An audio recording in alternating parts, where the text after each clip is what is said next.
Tá bom, Beto. Pois bem, é um prazer, né, como sempre, estar aqui e vamos então iniciar a nossa fala. A proposta de hoje é falar a respeito da Bíblia e a pós-modernidade. Quer dizer, qual é a relação que há entre a Bíblia e a pós-modernidade? Quer dizer, em outras palavras, é o período que nós estamos vivendo, né? Nada mais.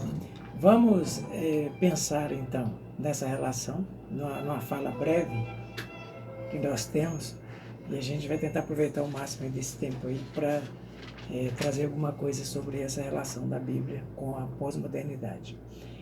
No caso da Bíblia em si, nós temos algumas citações, e eu começo aqui falando, lendo, né, um trecho do Evangelho, ou seja, da Epístola de João, de 1 João, capítulo 1, a primeira trecho que eu vou ler, quando o apóstolo de Cristo escreveu assim, o que era desde o princípio, aqui é os primeiros versículos da primeira Epístola de João, os 4 primeiros versículos, os 3 primeiros versículos, ele fala assim, o que era desde o princípio, o que temos ouvido, o que temos visto com os nossos próprios olhos, o que contemplamos e as nossas mãos apalparam, com respeito ao verbo da vida. E a vida se manifestou e nós a temos visto e dela damos testemunho e vô-la anunciamos, a vida eterna, a qual estava com o Pai e nos foi manifestada. O que temos visto e ouvido anunciamos também a vós outros, para que vós, igualmente, mantenhais comunhão conosco. Ora, a nossa comunhão é com o Pai e com seu Filho, Jesus Cristo. Então aqui nós temos, quando a gente fala da Bíblia, aqui nós temos um trecho, uma narração de João, o apóstolo, falando a respeito do que ele viu, que ele escreve, aquilo que ele presenciou. Então ele era uma testemunha ocular dos fatos que ele escreveu. Aqui, agora em Pedro, o outro apóstolo, é a segunda carta de Pedro, no capítulo 1, a partir do verso 16, Pedro, o apóstolo, escreve assim, porque não vos demos a conhecer o poder e a vinda de nosso Senhor Jesus Cristo, seguindo fábulas engenhosamente inventadas, mas nós mesmos fomos testemunhas oculares da sua majestade, pois ele recebeu da parte de Deus, Pai, honra e glória, quando lhe foi enviada a seguinte voz, este é o meu Filho amado, em quem me comprazo.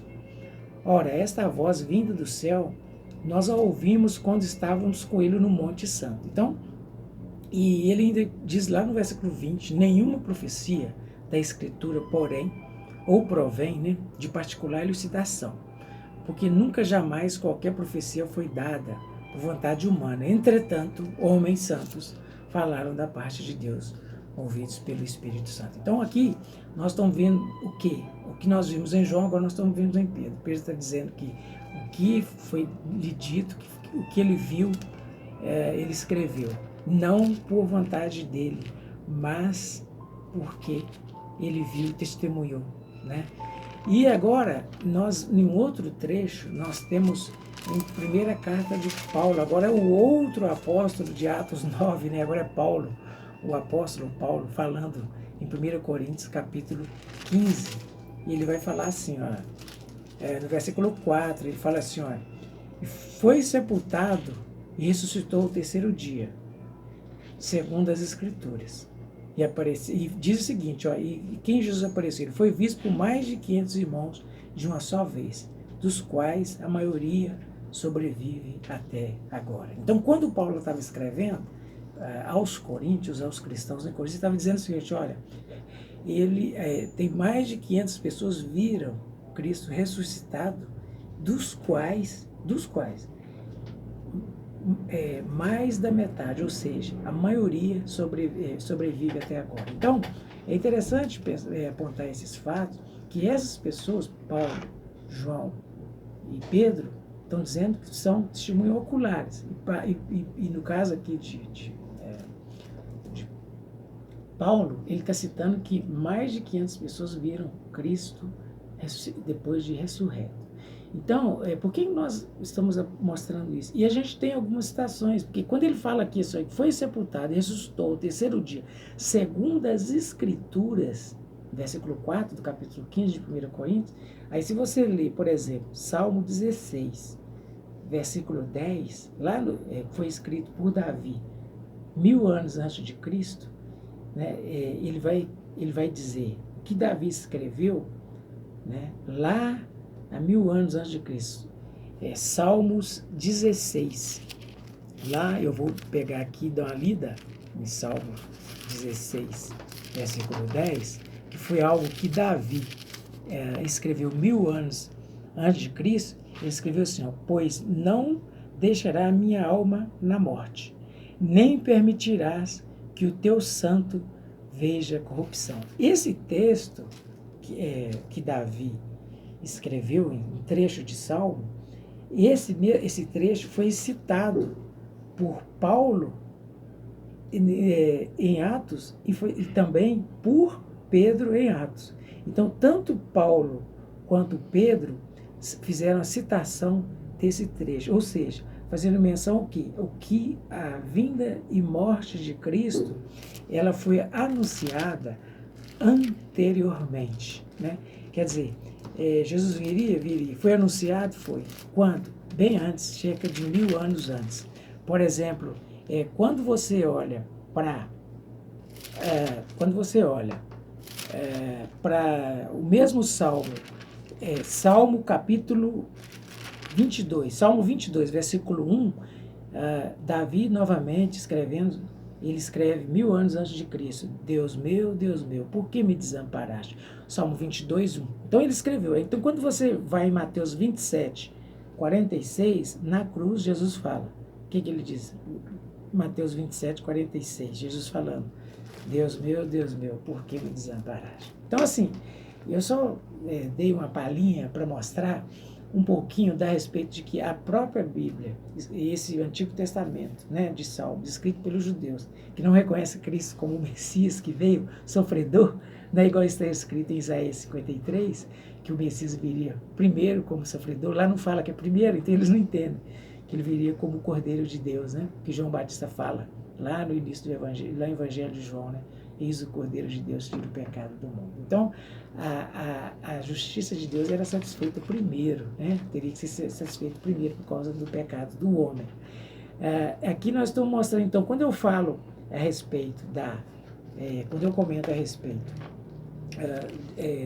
do homem na pós-modernidade, e o primeiro eu fui na Bíblia mostrar um pouco da Bíblia, um pouco da questão da seriedade da Bíblia, porque essas questões da Bíblia, os testemunhos e tal, fogem um pouco à nossa cultura atual, porque a nossa cultura, quando a gente estuda história, a gente percebe, por exemplo, que nos períodos que o homem dá nome aos períodos que nós vivemos, tinha um período chamado de Idade Média, que todo mundo viu, né? Até lá para 1500 chegou a Idade Média, onde dizem que a igreja dominava, mas o problema é que se a igreja de fato dominou, ela esqueceu da Bíblia, porque os homens não liam a Bíblia.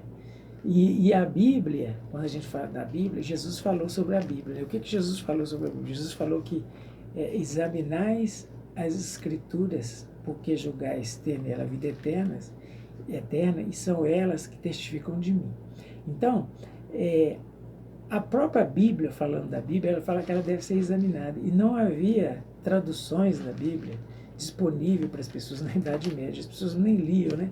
Nem sabiam ler. Então, assim, a fé vem por onde? Diz a própria Bíblia. A fé vem pelo ouvir. Isso está em Romanos, capítulo 10, versículo 17. Então, você crê, eu tenho muita fé, mas você lê, né? Você estuda, você procura saber, não é verdade? Essa é a questão, se você procura saber. Porque se a fé vem pelo ouvir, você ouve alguém lendo alguma coisa ou falando da palavra. Então ela só pode vir a partir do momento que você lê. Então se você não lê, como é que você vai crer? Né? Então, quando a gente pensa então, na própria Bíblia, para interpretar a Bíblia, e a gente olha trechos como de 2 Timóteo, capítulo 3, né, versículo 16 e 17, fala: toda a Escritura é inspirada por Deus e útil para o ensino, para a repreensão, para a correção, para a educação na justiça, a fim de que o homem de Deus seja perfeito e perfeitamente habilitado para toda boa obra. Então, o Mateus 22, 29 diz: errais não conhecendo as Escrituras. Então, se na Idade Média as pessoas não liam a Bíblia, então, mesmo que a igreja dominasse, mas o ponto não é a igreja, mas a Bíblia, ela não era lida, então, cai nessa frase de Cristo, né? Errais não conhecendo as Escrituras. Quando acontece a reforma, 1500 e pouco, até o homem sai um pouco do jogo da igreja, não da Bíblia, mas da igreja, e ele vai para a racionalidade, para o raciocínio, para a razão. Isso tem um lado bom disso, René Descartes e tal.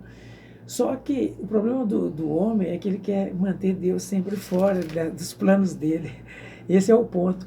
Agora, quando ele quer manter o Deus fora do plano dele, a gente vai em Gênesis, então, porque lá no início, os primeiros filhos, eles pensaram assim, porque na tentação, Gênesis 3, versículo 5, fala assim: sereis conhecedores do bem e mal. Então, a serpente, que nós não vamos entrar no mérito aqui, como era a serpente na tentação, e fala assim: vocês conhecerão o bem e o mal. Agora, o conhecer em si nem sempre é bom, né? Então, por exemplo, se o homem descobre como fazer uma bomba nuclear, e ele a faz com maestria e geniosidade, e lança ela e mata um monte de gente, então conhecer em si, ele pode ser até ruim, né? Então, ele desejava conhecer, né, na tentação. Agora, o problema é esse. Então, o conhecer só em si, ele pode ser ruim. Existem duas questões muito mencionadas, inclusive por Salomão, lá no livro de Eclesiastes, né?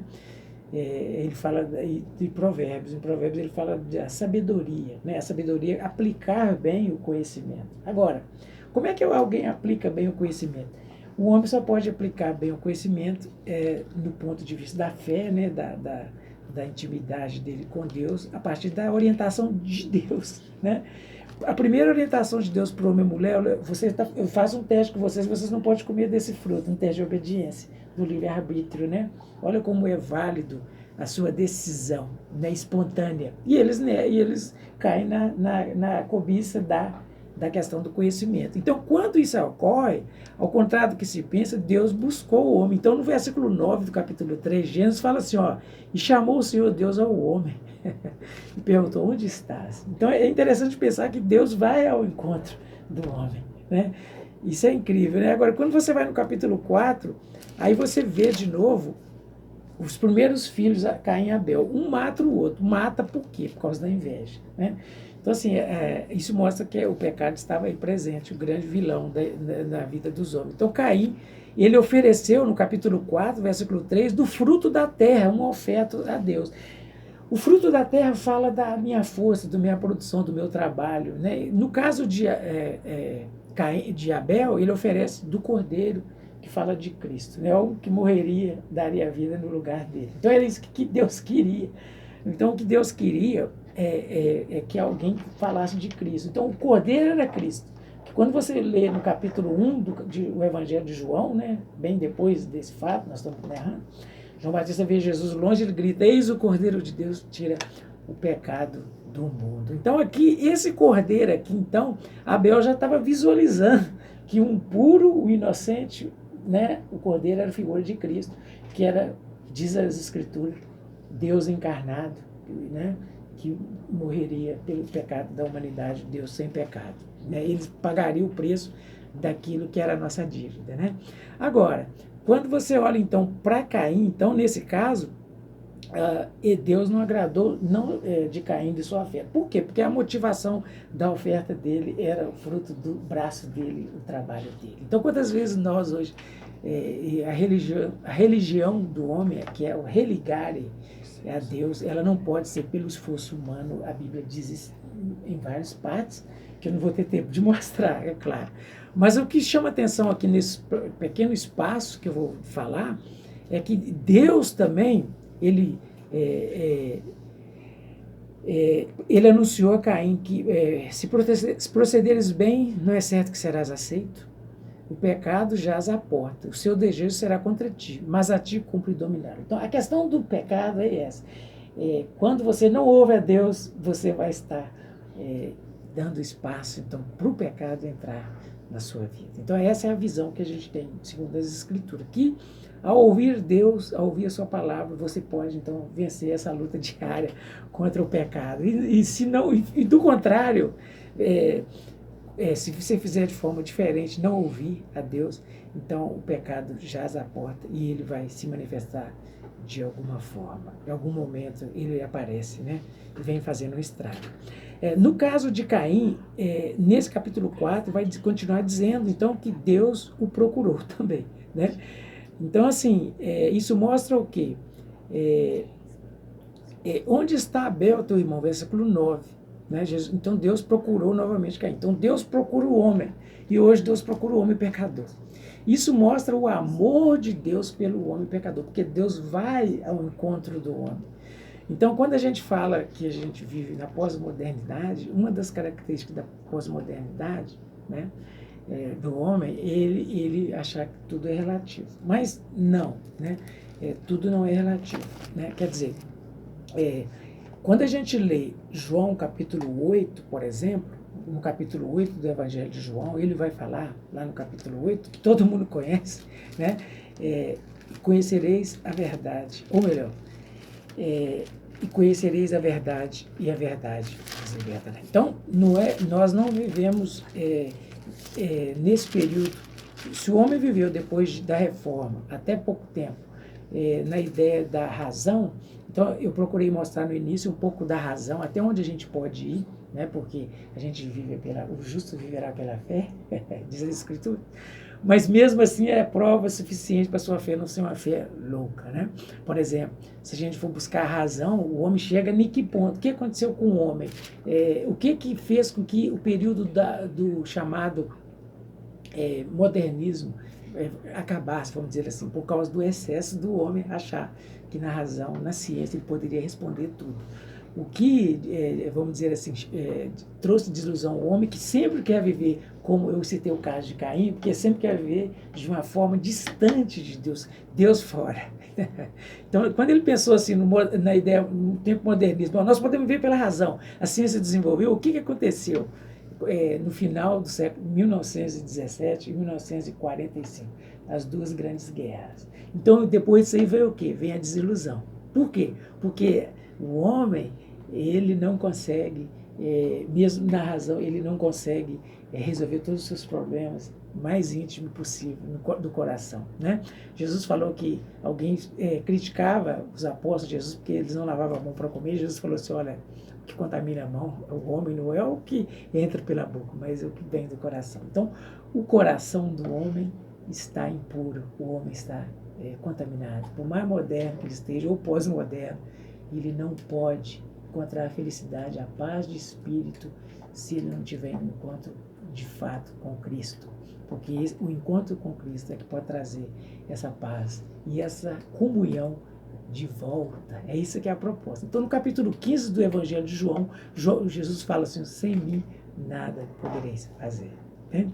Então, assim, quando a gente leu, então, então não há vários caminhos, não há várias verdades, porque Jesus diz, eu sou o caminho.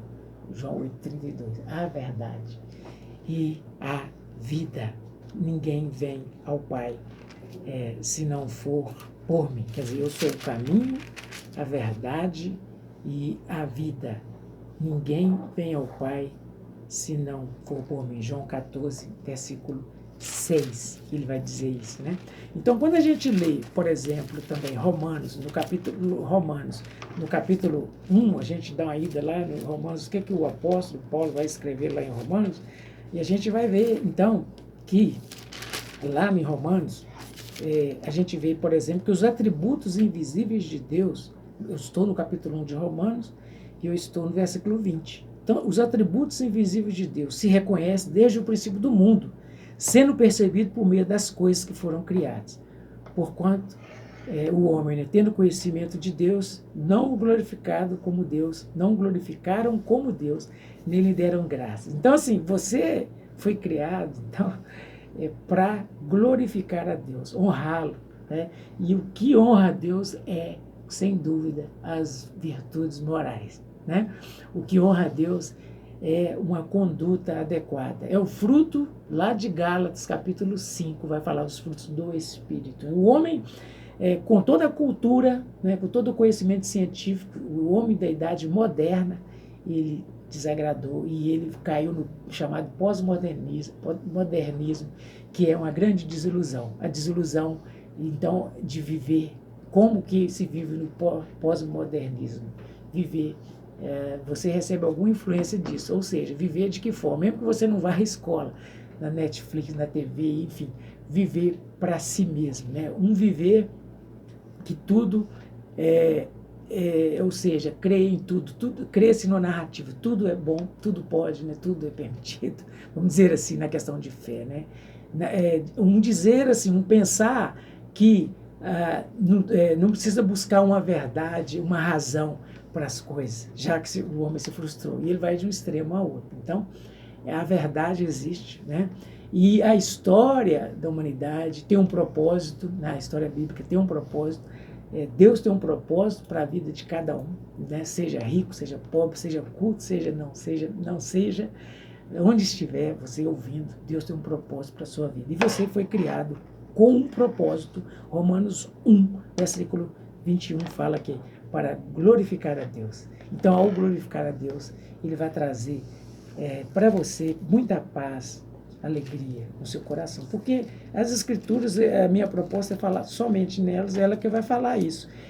Quando você vê, por exemplo, no capítulo aqui, no livro de Filipenses, no capítulo 4, a pessoa que é pecador reconhece que Cristo morreu pelos pecados dele, igual Jesus falou lá no capítulo 3 de João. Ele fala com Nicodemos, né? No capítulo 3 ele fala com Nicodemos sobre isso, sobre esse nascer de novo, espiritual, é do Espírito de Deus que se nasce, não é verdade? Então, quando isso acontece, esse nascer de novo do Espírito de Deus, o homem vai poder ter paz de espírito. Aí eu vou ler o versículo aqui de Filipenses 4, que fala o seguinte: alegrai-vos sempre no Senhor, outra vez digo, alegrai-vos. E ele diz assim também, olha, não andeis ansiosos de coisa alguma, em tudo, porém, sejam conhecidos diante de Deus as vossas petições. E pela oração e pelas ações de graça. E a paz de Deus, que excede todo entendimento, guardará o vosso coração e a vossa mente em Cristo Jesus. Então, o que Jesus vem trazer é a paz. Independente das circunstâncias, você terá uma paz para sempre com Deus. Essa é a proposta da Bíblia. Essa é a proposta nossa hoje para você. Que você crê em Jesus, que Ele trará vida e esperança para você. Amém. Agradecemos ao Senhor, nosso Deus, a mensagem que ora acabamos de receber. Queremos agradecer